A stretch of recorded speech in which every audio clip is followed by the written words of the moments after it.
Jumpa lagi dengan Kumaila. Ini saya berkat sekali punya Kumaila ini ya. Aduh, luar biasa. Kita dengar Kumaila wejangannya dia. Betapa baiknya kalau misalnya dibebaskan, atau kita misalnya membeli budak untuk kita bebaskan gitu. Jadi ada penalti-penalti syariat yang kita tuh bisa menebus pelanggarannya dengan membebaskan budak. Kalau dulu tuh itu opsi. Kan misalnya ada kan Bang Ade mungkin pernah dengar kalau misalnya kita ngebatalin puasa, kita bayar fidyah gitu, ngasih makan orang yang butuh. Nah, itu opsi lainnya selain memberi makan orang yang butuh, kita juga bisa membebaskan budak, opsi saat itu gitu. Tapi dengan kata lain bahwa sebenarnya Islam tidak pernah melarang perbudakan. Tidak, tapi aku sempat mikirin itu juga gitu ya, kalau misalnya sangat menjunjung tinggi kemanusiaan, kenapa tidak? Islam tidak pernah melarang perbudakan, tetapi terus memelihara hal-hal yang itu, karena tidak ada ayat yang melarang perbudakan. Bahkan untuk membebaskan para tawanan pun tidak perlu membebaskan. Quran surat ke-8 ayat 87 ayat 67 itu kan dilarang. Tidak pantas, tidak patut Nabi punya tawanan perang sebelum menghabisi seluruh dunia. Kan itu rencananya. Jadi begitu, Kumaila. Dilarang right away gitu. Kenapa tidak dikampanyekan ini bebaskan semua budak gitu? Bisa jadi mungkin karena takut ekonomi kolaps kali ya. Karena kan perekonomian itu berjalan dengan tenaga budak yang tidak dibayar. Waktu itu kan Mekah kan kota dagang, dan yang karyawan-karyawan itu kan budak, dan budak itu kan gak digaji gitu. Jadi kalau misalnya mungkin Islam tiba-tiba ini perbudakan dilarang gitu, pasti resistensinya bukan cuma yang dari agama lain, tapi dari pengusaha-pengusaha yang berkuasa mungkin ya. Ini aku berusaha memahami making sense dari kenapa waktu itu tidak dilarang. Tapi kan artinya kita tiba pada kesimpulan bahwa aturan-aturan di dalam Quran itu sendiri ya, itu sangat bergantung kepada kondisi di waktu itu. Anda sudah mengatakan kontekstualisasi, misalnya soal The One adalah program Joko TV yang... Halo penonton, kita ketemu lagi di The One, dan kali ini saya bertemu dengan seorang perempuan muda progresif ya. Orang Islam dong yang masuk surga. Tipsimu? Enggak, tapi udah aku kontenin. Oke. Itu juga konten kunci, aku kunci. Anjing juga aku kontenin, itu konten publik. Oke. Akhirnya aku mikir yang gampang selesai, yang bisa aku selesain sebulan apa ya? Ini apa namanya?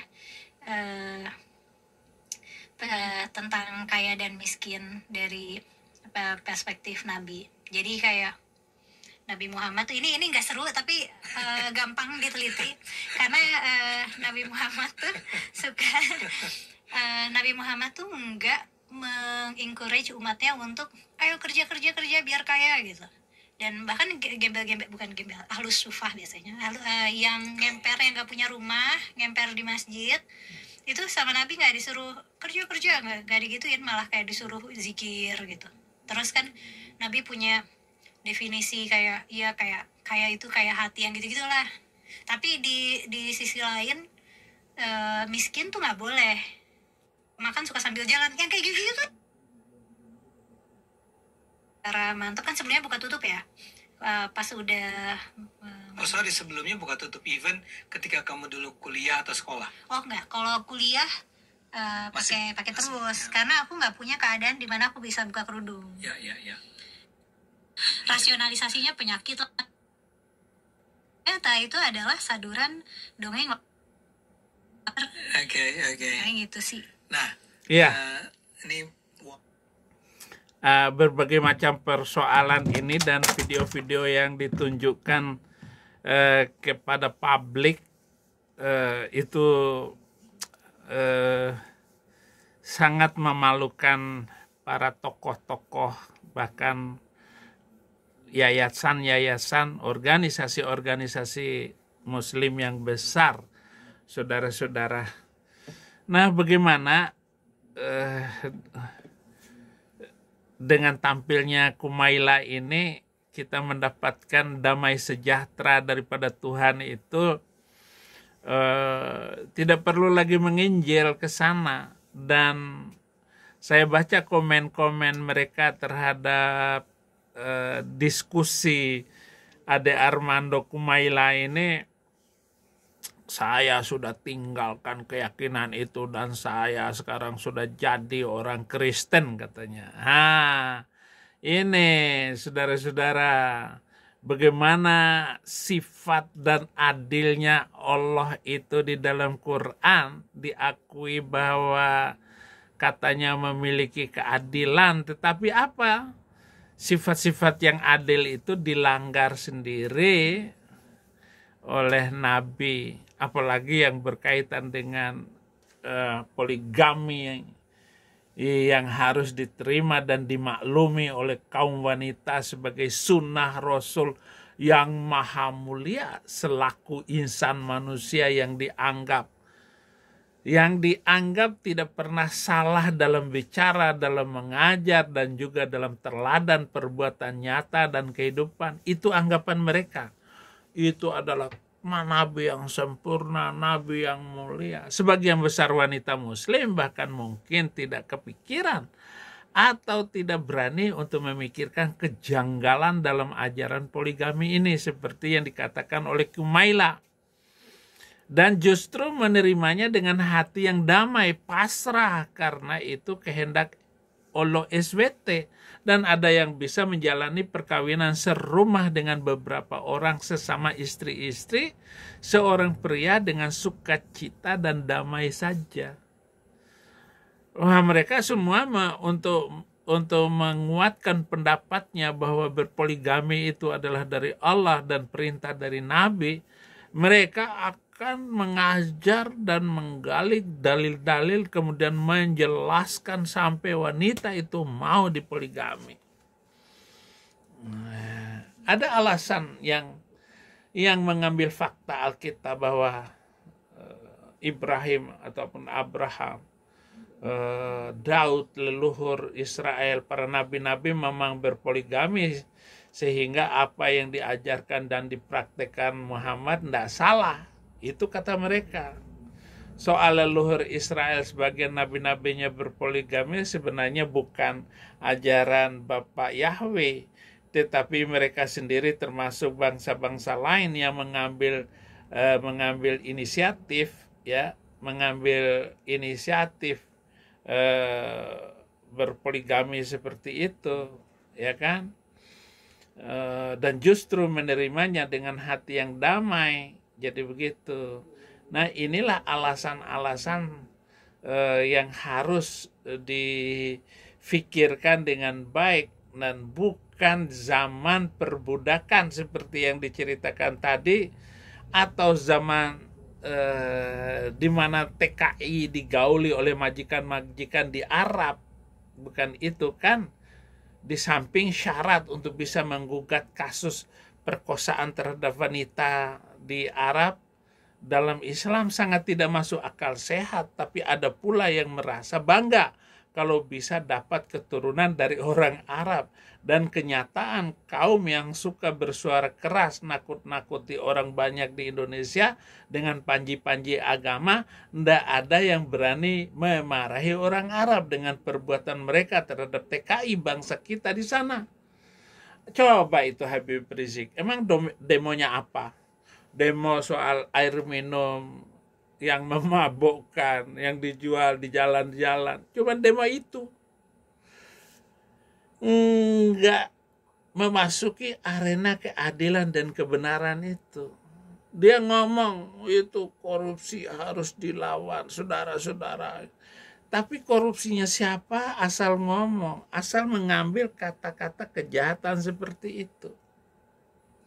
Itulah metode dakwah lempar batu sembunyi tangan. Dan pada umumnya mereka bungkam terhadap yang berwenang, tidak satu pun berani terhadap sikap keras. Tahu enggak mengapa? Mungkinkah karena mereka sudah takluk secara rohani atau menyalahkan TKI? Siapa suruh jadi TKI? Nggak bisa dong. Tetapi hukum Islam ini mestinya ditegakkan. Sama dengan kasus perkosaan yang paling banyak itu adalah di Aceh. Padahal berlaku hukum Islam. Ayo, mau ngomong apa? Kalau ditinjau sebenarnya hukum Taurat yang disampaikan kepada Israel lewat Musa dalam kitab Keluaran perintah ke-10, jangan mengingini istri sesamamu manusia, walau disebutkan perintah ini kepada kaum lelaki, tetapi bagi kaum wanita perintah ini juga berlaku, jangan mengingini suami sesamamu manusia. Semoga sohib-sohib sekalian logikanya bisa terima. Kalau saya kata-katakan seperti ini, jangan mengingini istri saudaramu. Tetapi juga kalimat itu dibalik, jangan mengingini suami saudaramu.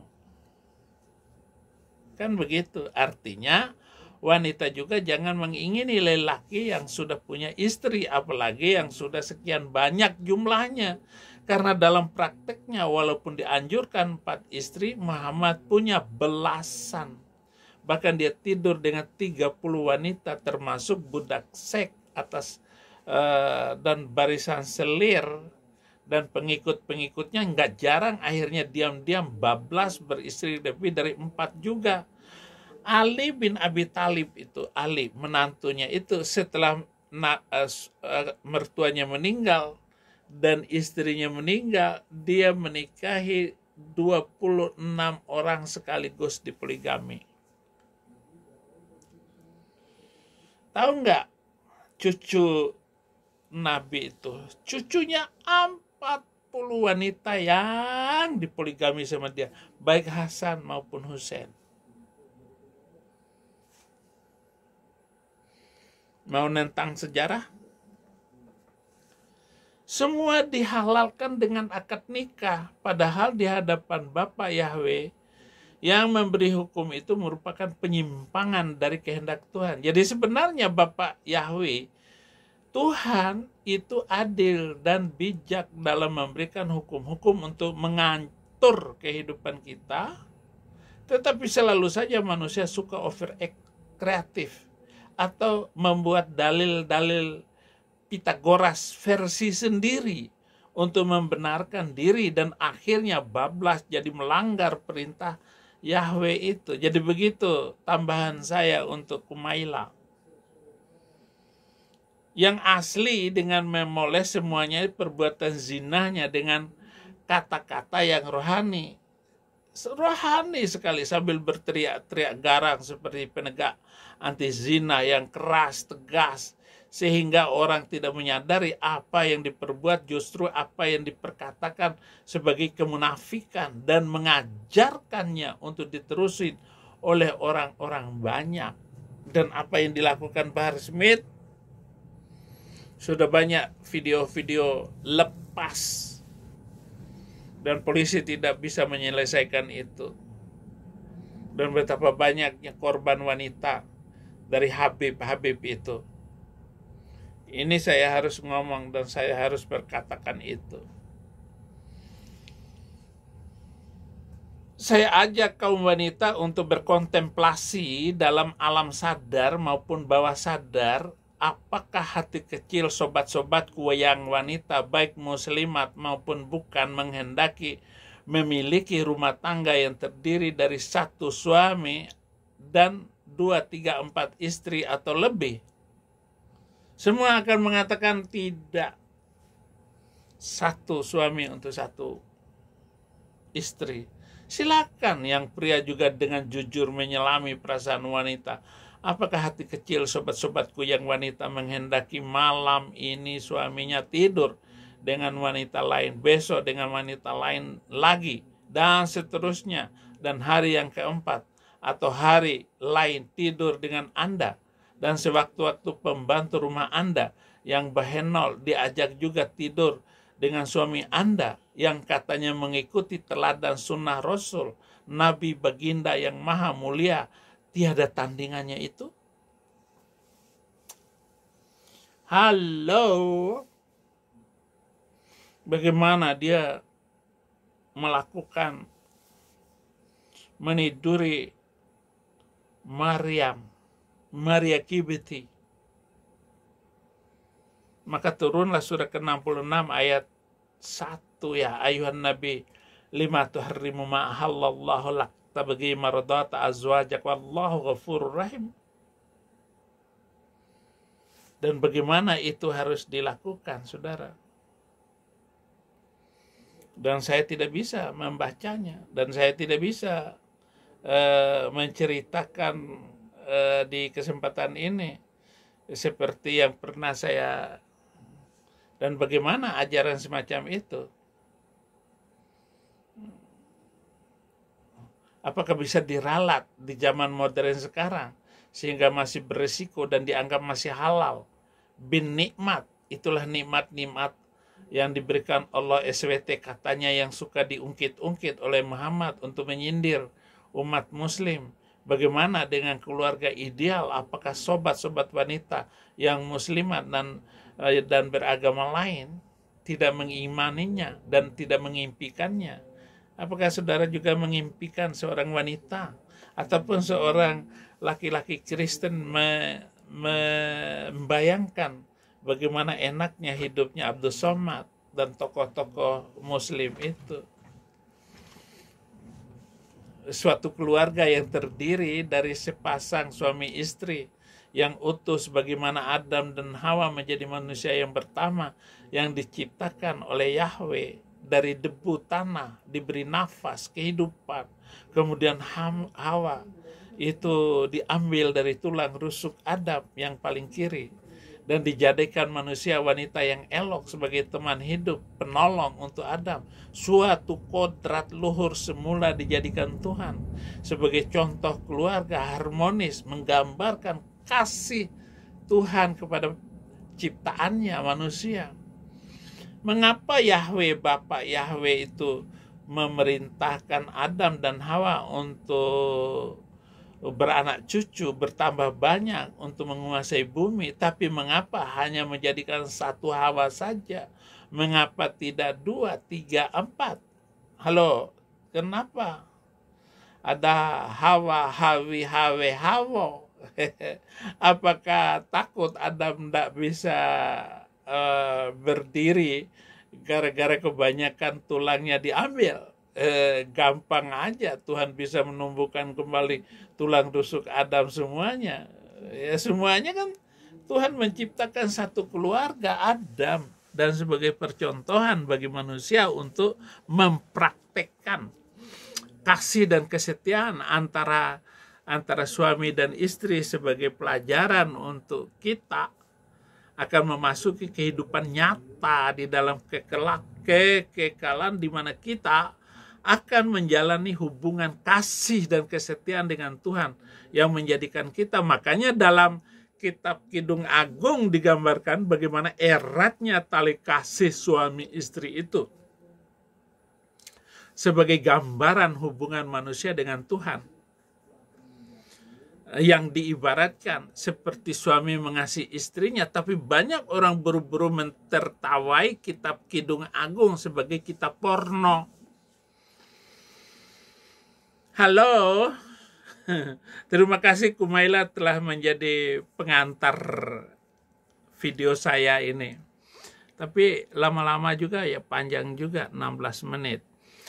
Tuhan ingin adanya terciptanya ketertiban dalam keluarga. Bisa diperiksa bagaimana persoalan dan perseteruan yang terjadi di sejarah leluhur Israel yang memiliki istri lebih dari satu. Penderitaan-penderitaan yang mengikutinya. Abraham juga mengalami kepedihan ketika istrinya Sarah menuntut dia memisahkan Ismail dari Hagar ibunya, dari Ishak anak perjanjian Tuhan buat Abraham. Yakub juga mengalami kepedihan karena istrinya Rahel dan Lea, ya. Istrinya Rahel dan Lea itu, saudara-saudara,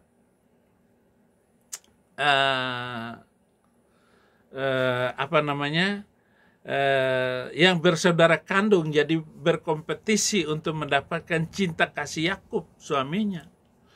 Dan pada dasarnya saudara-saudara, manusia tidak dapat berbuat adil terhadap istri-istrinya sebagaimana yang diinginkan oleh Rasul Nabi Baginda SAW kepada umatnya. Dia mengatakan kawinilah 2, 3, 4 kalau bisa adil. Tetapi pada surah lain beliau juga mengatakan, ketahuilah sekalipun engkau ingin berbuat adil,